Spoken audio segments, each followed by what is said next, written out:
Hi. I don't know about you, but when I first get a bow, I really do just want to get it up and running and shooting as quickly as possible.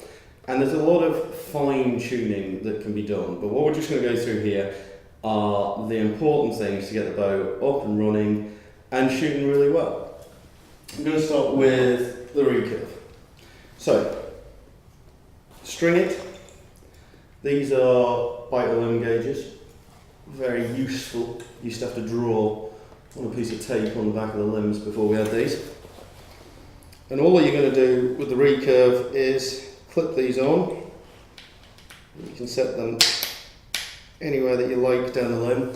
So you're going to clip them on and you're going to look for the string to be going through these two little marks here, two little marks there, and through the centre of the riser. Each recurve riser has a different limb alignment system, so if that's out, you're just going to move the limb alignment until you get that. So, you check that. It's reasonably important. Having said that, there's a lot of world records being shot with limbs that don't sit straight. Next thing we're going to do, brace note gauge, measure the brace note. Now, it's easier to measure the brace note like this. The reason I say that is a lot of the newer bows no longer have the pivot point, which is what you're trying to measure from, this pivot point here, in line with the buttonhole. So it used to be that you would measure to the buttonhole, but this is a nice, quick, easy way of measuring. Tiller. Set it at 0. We will talk at a later date about the benefits, the pros and cons of setting the tiller differently for both the recurve and the compound, but basically, so I'm not going to bother using the brace note gauge because I don't really care what the measurement is.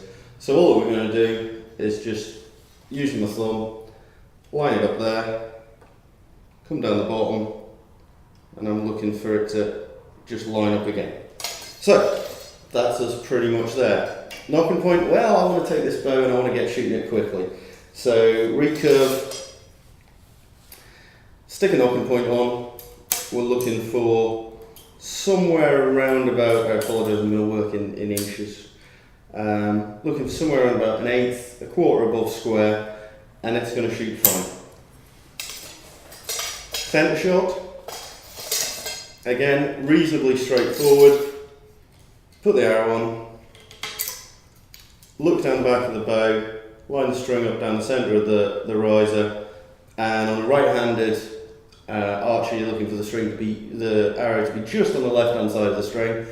Again, not too critical, the other way around for a left-handed archer, and that's this bow up and ready to shoot. Now, what's different on the compound? The compound's actually even more straightforward. There is little or no sort of by-eye guesstimation. We don't care too much about the tiller on this. Bow's set up to, it's come out of the factory, wound up to the maximum. As long as you take the same number of turns off each limb, then you're going to get the poundage, etc. that you require. Again, straightforwardly and simply to measure the tiller, just resting the arrow in, checking it with your thumb. Going to put the rest on, line the string up down the centre of the riser, so we're just going through this centre point, if there's a hole in the back bushing, etc. And we're going to set the rest to be going through the centre of the string. Knocking point, again, exactly the same. Use your brace note gauge, set it to dead flat, 0 knocking point, and that's this bow out of the box and ready to shoot. There are a lot more things that you can do with respect to tiller, knocking point. I would say on the compound, we're never ever going to set this rest, we're never going to use the rest to tune, so the rest is always going to sit down the centre of the string. But that's two bows, absolutely, out of the box, 10 minutes, ready to shoot.